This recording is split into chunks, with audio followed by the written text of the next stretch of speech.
social. A partir de este momento, los invitamos a formar parte de esta mesa donde se componen y descomponen los problemas del país. RCR presenta Buen Provecho.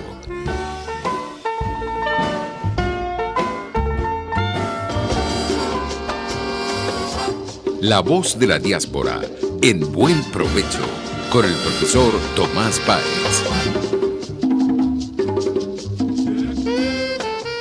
Buenas tardes, querida audiencia global. De nuevo, esta semana con una invitada de lujo. Estamos además en Florida está retransmitiendo la emisora Macor de radio y televisión. En los controles, en la dirección de la estación se encuentra Jaime Nestares, en la gerencia de producción Willy Zarcaya, en la producción Carla Sons, en los controles José Gregorio González y en la conducción del programa este servidor Tomás Páez. Nos pueden ver y seguir a través de rcr750.com, nos pueden ver en Periscope, en YouTube. Ahí están todos los medios al alcance para seguir hablando de este tema. Hoy tenemos una invitada de lujo, además muy querida y muy respetada, además. Vilma Petrasch. Vilma es internacionalista de la universidad. El currículum es muy largo, así que lo voy a sintetizar. Internacionalista de la UCB, máster en Asuntos Públicos Internacionales en la Universidad de Pittsburgh. Actualmente está ya redactando la tesis de doctorado con un tema clave que es el liderazgo. Es profesora del Miami-Dade College, siempre me equivoco, pongo Miami-Dade University, tiene publicaciones, etcétera, digamos, ha estado en los medios. Yo quisiera comenzar porque Vilma tuvo que salir del país. Vilma la amenazaron. Y yo quisiera que nos echara dos cuentos. Uno primero, cómo fue esa decisión, y otra cosa que nos interesa mucho, y a mí en lo personal, ¿qué papel juega ahí el señor Clark? Para que nos cuente las experiencias de vida. Yo creo que con Vilma vamos a hablar largo de otras cosas también, porque ya está en un epicentro que es Florida. Ahí está Cuba de alguna manera con toda su migración, pero también con todos los cuentos alrededor y el papel de Cuba con Venezuela. Bueno, sobre eso hablaremos más adelante. Pero Vilma, por favor, mil gracias por dedicarnos este tiempo. Sé que estás redactando la tesis. ¿Cómo estás? Espero que me escuchen bien. ¿Me estás escuchando bien? Perfecto. Ok. Bueno, ¿cómo fue mi salida de Venezuela? Yo diría que yo no salí, a mí me salieron. Si eso es lo que podríamos de alguna manera decir cuando uno es perseguido político. Yo, Tomás, fui muy activa en la sociedad civil venezolana, estuve participando incluso en ese último año antes de yo ser perseguida, directamente perseguida. Yo estuve participando activamente en un partido político. Era la primera vez en mi historia como ciudadana que me inscribía en un partido, porque tú sabes, Tomás, que había un sentimiento antipartido entre la población de la sociedad civil. Sin embargo, yo asumí esa responsabilidad que, por cierto, fue costosa porque mucha gente me criticó ese paso. Pero yo decía, ¿cómo ser ciudadana si no participo, por ejemplo, en una institución política, inclusive para ayudar a que esa institución se fortaleciera? Al final, por algunos, digamos, pequeños, o no sé si tan pequeños, pero fueron desacuerdos, yo decidí esa militancia política de menos de un año aproximadamente, irme, y en ese periodo en que yo me voy, que yo quedo literalmente desamparada institucionalmente, yo soy imputada como rebelde civil, porque yo asistí el 12 de abril a lo que pasó en Miraflores, que ya tú sabes que muchos de nosotros no sabíamos qué estaba ocurriendo. Éramos de los que habíamos participado en la movilización, en la marcha multitudinaria del 11 de abril. Y bueno, por esa presencia en Miraflores, yo fui imputada como rebelde civil. ¿Okay? Caí en un grupo de personas en las cuales estaba el cura Calderón, bueno, muchas otras personas. En total fuimos los primeras imputación que se hicieron, que a mí me lo participa, por cierto, la doctora, lamentablemente hoy fallecida, doctora Gisela Parra. Hubo una lista, como la primera lista, cuando empiezan el cuento de las listas, ya tú sabes, Tomás, lo que fueron las listas en Venezuela, esas listas de persecución. Bueno, yo estuve en el grupo de los 25 primeros imputados, y en ese proceso de imputación yo busco la asesoría jurídica de un penalista, Jesús Ramón Quintero, que tengo entendido que falleció, pero él fue mi abogado en ese periodo muy importante, y entonces él me representó. Y uno de los consejos que él le da a mi entonces esposo es que, bueno, en Venezuela no hay Estado de Derecho, que yo podía caer en la cárcel, que yo no tenía ninguna protección institucional, Tomás, porque como te dije, me quedé desamparada después que salí y volví a ser una ciudadana como muchos otros. Y entonces él dijo, bueno, hay que proteger la familia, hay que protegerla a ella. Y yo lo que les aconsejo es que tomen una decisión lo más pronto posible, porque la imputación implicaba una cárcel de 12 a 24 años. Y bueno, ya sabemos lo que pasó con los policías, ya sabemos lo que se pasó con Simonovic, sabemos que hay personas que en verdad pasaron y iban a pasar mucho tiempo presa, con la doctora Fiuni. O sea, nosotros sabemos Sí. la realidad de ese sistema jurídico.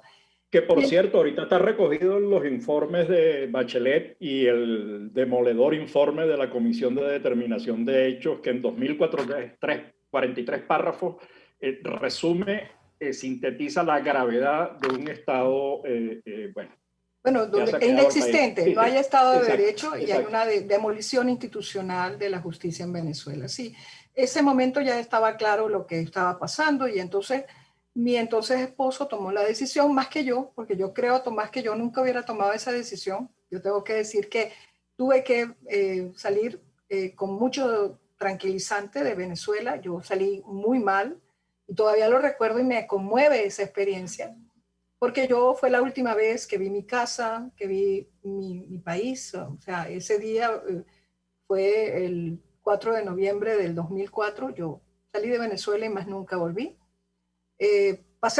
Cuando llegué a Venezuela, a Estados Unidos, yo diría que esos 6 meses primero fueron sencillamente terribles. Yo estaba bastante deprimida. No estaba deprimida al punto de estar clínicamente deprimida, pero estaba con muchísima tristeza. Yo no dormía bien, lloraba muchísimo. Y en esa experiencia, esos milagros de la vida que ocurren, Tomás, cuando a mí me tocaba la última semana antes de irme de Venezuela, la última semana, yo siempre compraba periódicos en el kiosquito. Yo vivía no sé si me estás viendo, yo vivía en La Unión, y el kiosquito para la salida hacia el Latillo había una familia muy querida que tenían un kiosquito de periódicos, y yo siempre compraba el periódico ahí. Y Miguel Cisneros, se llama el joven, el señor en ese momento, bueno, ya debe estar un poquito mayor, fue hace bastante tiempo, 12, 13 años, 14 años atrás. Bueno, bueno, de hecho más, yo salí en el 2004, ya tú sabes, fue bastante tiempo. Esa última semana, él me regala un libro, me dice, profesora, mire, le quiero regalar este libro. Nosotros hablábamos muchísimo de política, y el libro era del profesor Juan Clark. Juan Clark. Tú me estás preguntando quién fue Juan Clark en mi vida. Bueno, claro.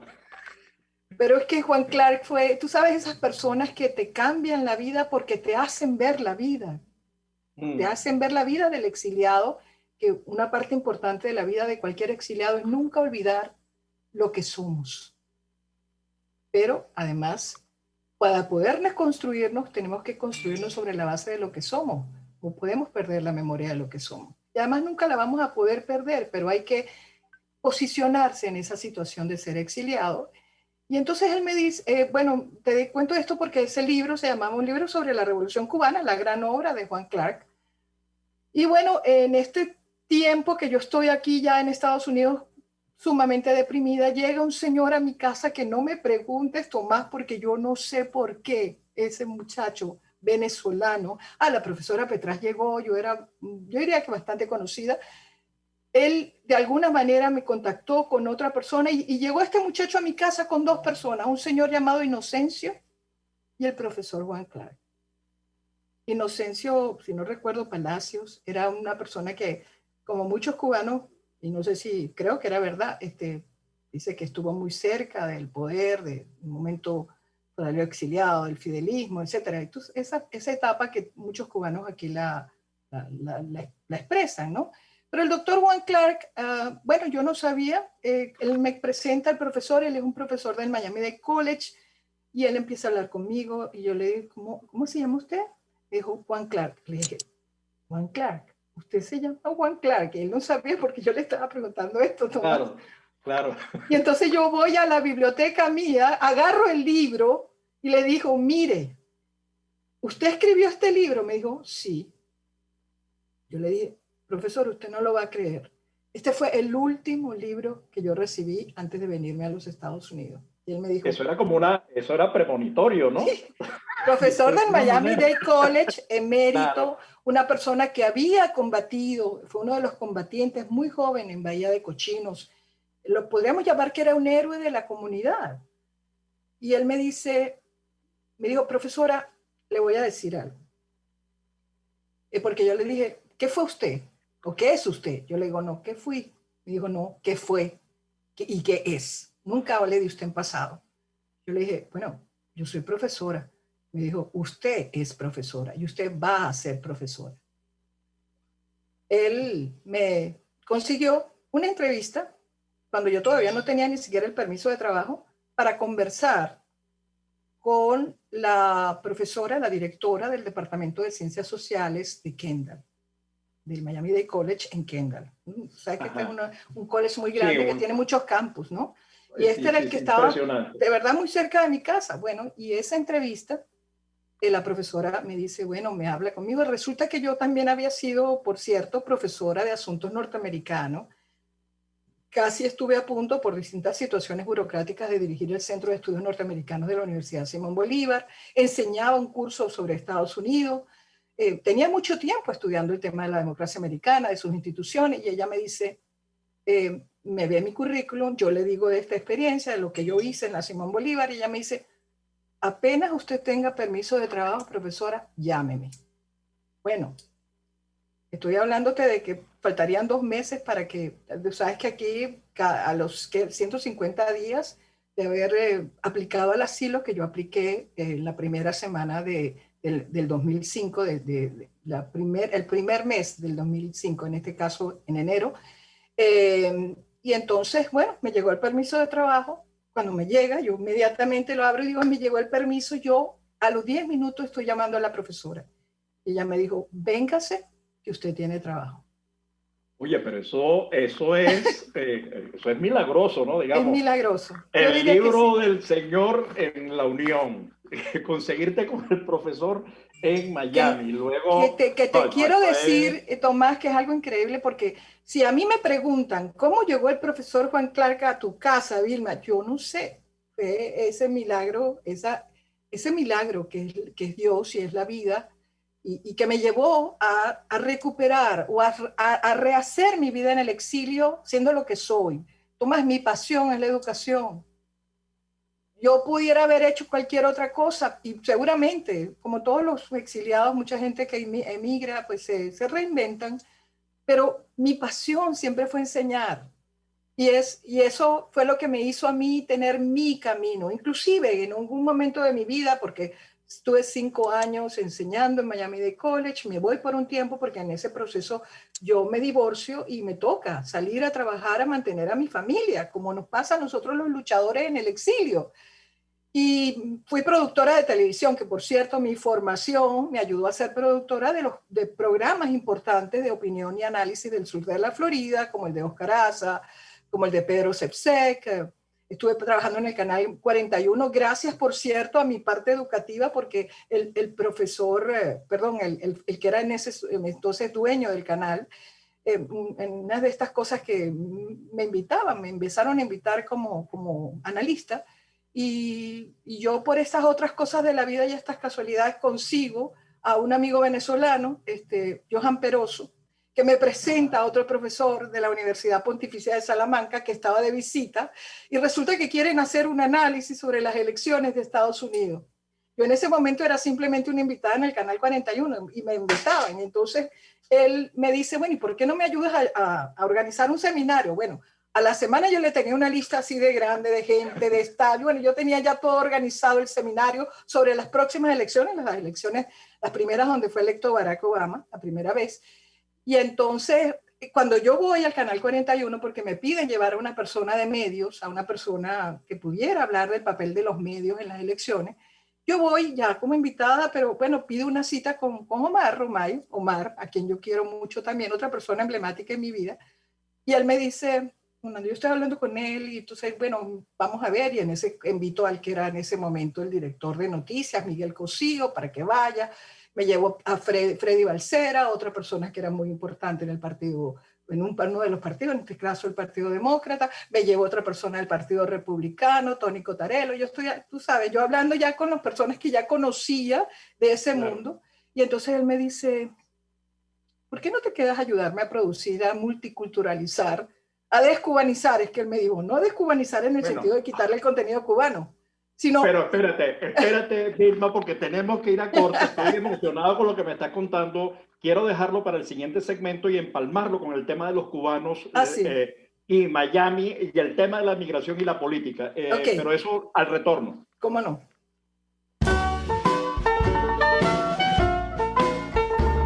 Los grandes temas se debaten en la mesa. Buen provecho por RCR 750, la radio que se ve. Y síganos en Twitter en @RCR750.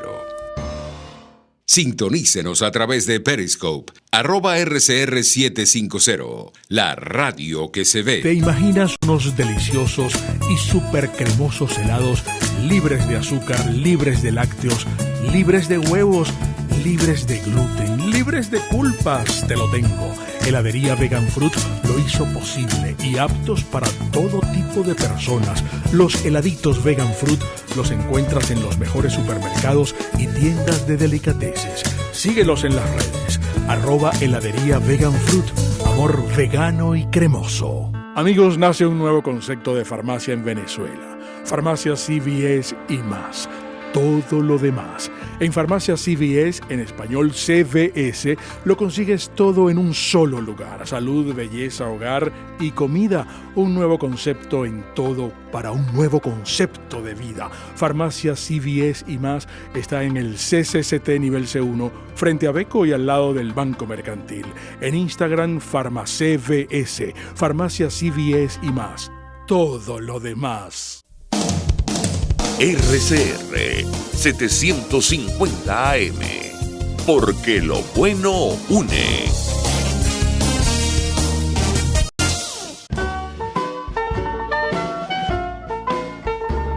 Escuchas Buen Provecho por RCR 750, la radio que se ve. Bueno, ya de regreso con Vilma Petrach, quien es internacionalista, máster en asuntos públicos, terminando ya el doctorado, espero que salga una publicación sabrosa sobre el liderazgo. Era profesora del Miami-Dade College y nos estaba contando lo que significa la reinvención. A ella además, esa reinvención fue más o menos en la misma área, porque fue en el área educativa, en el área de investigación, en el área política. Pero tú estás en un estado muy importante, el estado de Florida. El estado de Florida tiene muchas migraciones, pero para nuestro caso tiene dos importantes migraciones. La cubana, que además representa... la migración cubana en Estados Unidos representa cerca del 20% de la población de Cuba y la venezolana en el mundo representa el 20%. Hasta en eso tenemos similitudes, ¿no? Ya llevamos 21 años, es decir, un tercio de lo que la revolución o la dictadura cubana, más que la revolución cubana, porque eso es casi que le da un nombre bonito, la dictadura cubana lleva en el poder. Entonces, y tú eres un analista político, digamos. ¿Cómo ves esa relación? ¿Qué pasa? Porque ahí hay muchas diásporas en Cuba. Yo he tenido la oportunidad de conversar con algunas de ellas, pero también tenemos varias diásporas venezolanas. Entonces, Sí. ¿cómo ves tú el tema de la diáspora? Porque, nada más para los ingresos que recibe Cuba, fíjate otra similitud, provienen fundamentalmente de los cubanos en Estados Unidos. Y los ingresos, el primer rubro de ingresos o el segundo de Venezuela es ahora su diáspora. Así Entonces, es. hasta en eso se parecen. Entonces, ¿cuál es tu evaluación? Tú como migrante que la has tenido que pelear, que has tenido que salir a trabajar, que has tenido que hacer un esfuerzo enorme por reconstruirte, reconvertirte. ¿Cómo ves ese tema de la diáspora? ¿Cuál es su papel? ¿Qué debe hacer sobre la base de esa experiencia acumulada por ti? Ok. Déjame solamente terminar en punto anterior en Sí, cuanto perdona. No, quiero terminar solamente para que la gente entienda. Me volví productora de los programas de opinión del canal más importante de los cubanos del sur de la Florida, el Canal 41. Okay. Y eso me conectó, Tomás, a la realidad. Yo diría a la realidad del sufrimiento de lo que ha sido la cubanidad y sus distintas camadas, porque también ha sido muchos años de dictadura, mucho sufrimiento, y también tú ves las diferencias entre los que emigraron antes de Mariel, los que vinieron con Mariel y los que vinieron después de 1990, los balseros. O sea, hay varias camadas. Y yo diría que hasta los últimos que ya más que considerarse refugiados son más bien inmigrantes económicos, porque no tienen, a pesar de que sigue la dictadura, no tienen la parte de política activa, de estar involucrados. Han sido más bien una generación despolitizada, y yo diría desesperanzada con el cambio.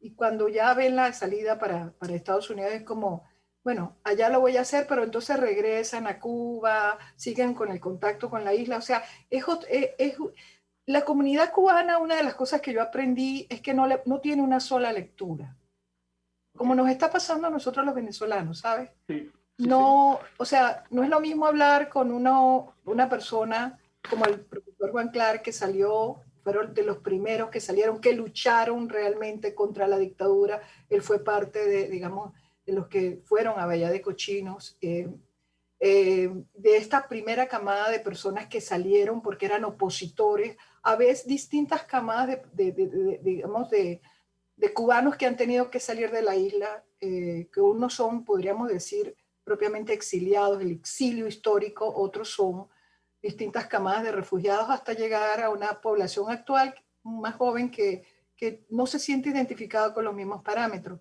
Nos pasa lo mismo a nosotros los venezolanos. Yo creo que hay un grupo como yo que somos de los exiliados, y después vinieron las personas que también salieron posteriormente, algunos por persecución política, pero también los autoexiliados porque el país los expulsó de tanta violencia, de tanta destrucción, de no tener horizontes hacia el futuro, de querer salvar primero a tus hijos y después salvarte tú, porque así salieron muchos venezolanos. Entonces hemos creado una diáspora con muchos niveles de dolor, algunos con dolor más político, porque fuimos luchadores políticos directos contra la dictadura, otros porque, bueno, perdieron sus proyectos de vida en un país que se destruyó. Yo creo, Tomás, estoy convencida que si nosotros estudiamos con seriedad, yo soy internacionalista, tú lo sabes, lo que pasó en Venezuela, lo que pasa, es es una desintegración de un Estado nacional en el siglo XXI,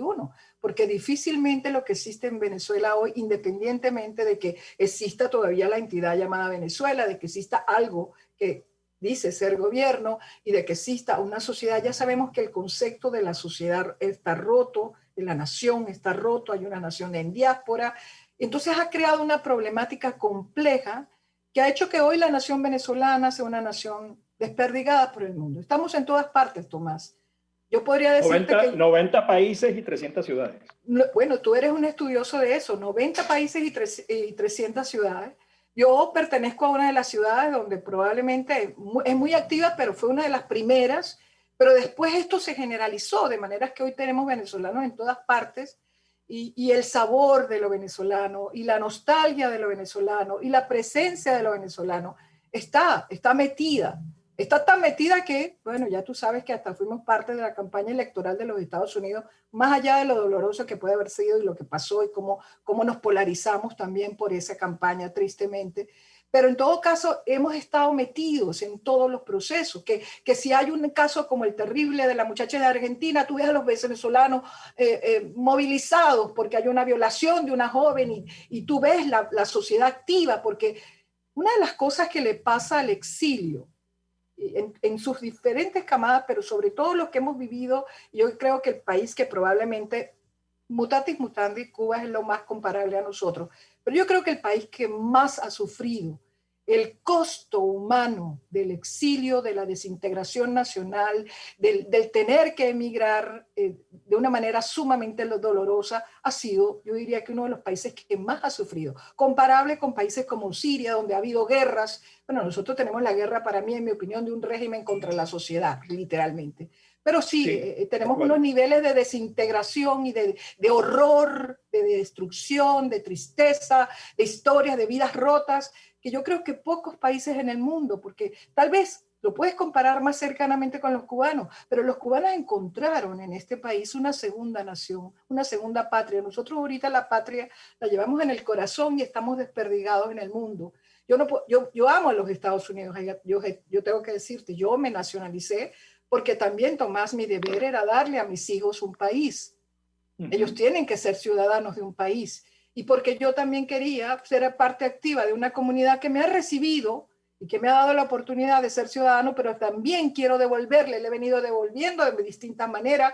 Una de ellas es que yo soy conductora de un programa también aquí en la televisión pública dedicado al empoderamiento de la mujer hispana en los Estados Unidos. Esa ha sido parte de lo que yo le he aportado a esta comunidad. He sido productora de televisión, pero bueno, yo dije, ¿cómo no voy a ser ciudadana y participar políticamente en fortalecer una democracia que también está profundamente en riesgo en los Estados Unidos? A mí me toca enseñar, Tomás, gobierno de los Estados Unidos. Así como en Venezuela, y aquí sigo siendo una persona que quiero empoderar a mi gente y volver a ciudadanizar a los venezolanos en términos de los valores de lo que es la democracia, en el sentido profundo y en términos de construcción de consensos, también quiero hacer y seguir haciendo, porque aquí también se ha debilitado la educación cívica, aparte de estudiar y dar conocimiento sobre las instituciones y sobre la democracia en los Estados Unidos. Pero fíjate, Vilma, tú acabas de tocar un tema que a mí y lo voy a vincular con la pregunta, que es el papel de la diáspora y la democracia, esa cosa que tú estás haciendo. Las diásporas, todas,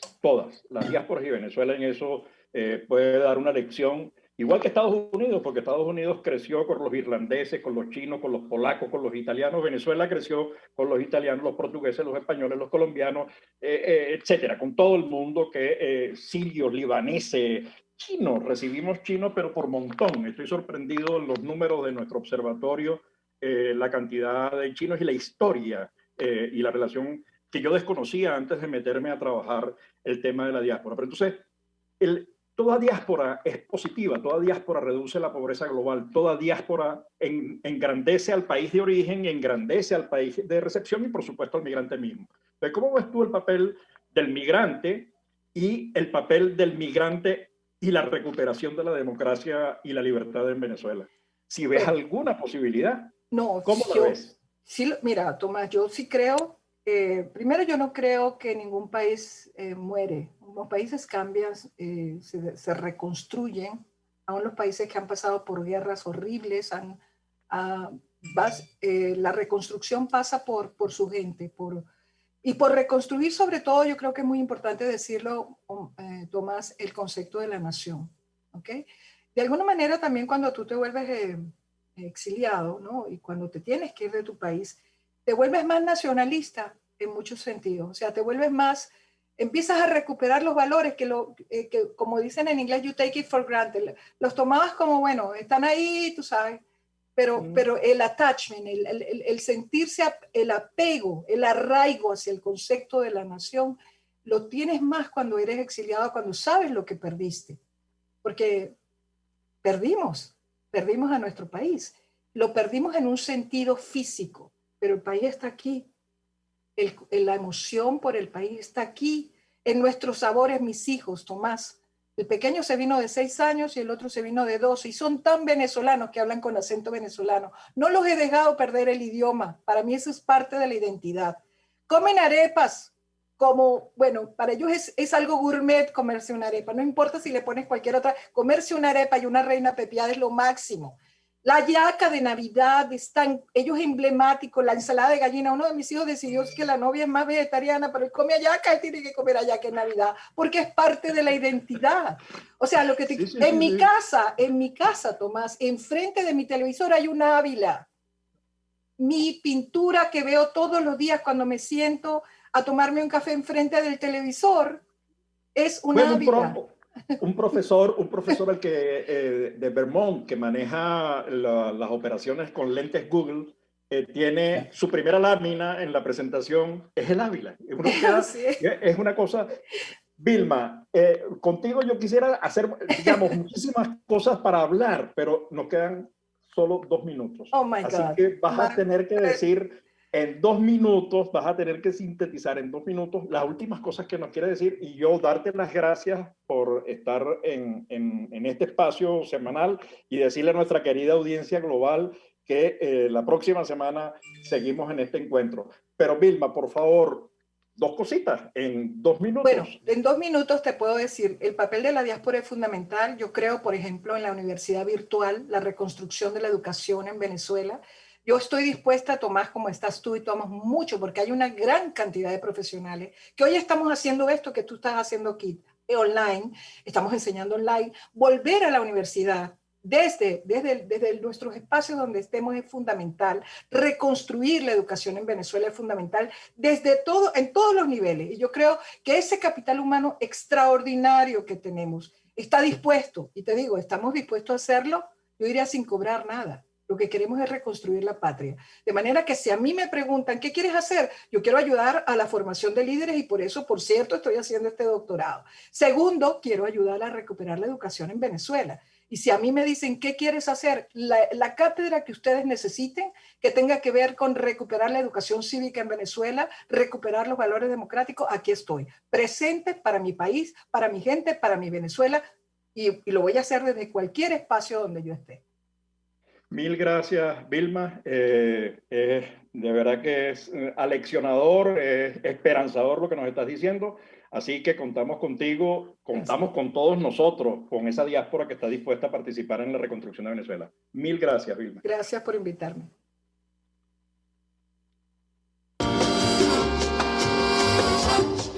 Voz de la diáspora, en buen provecho, con el profesor Tomás Páez.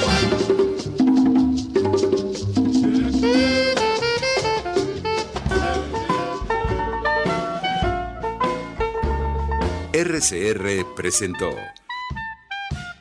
Buen Provecho. Síganos en Twitter como @RCR750, la radio que se ve.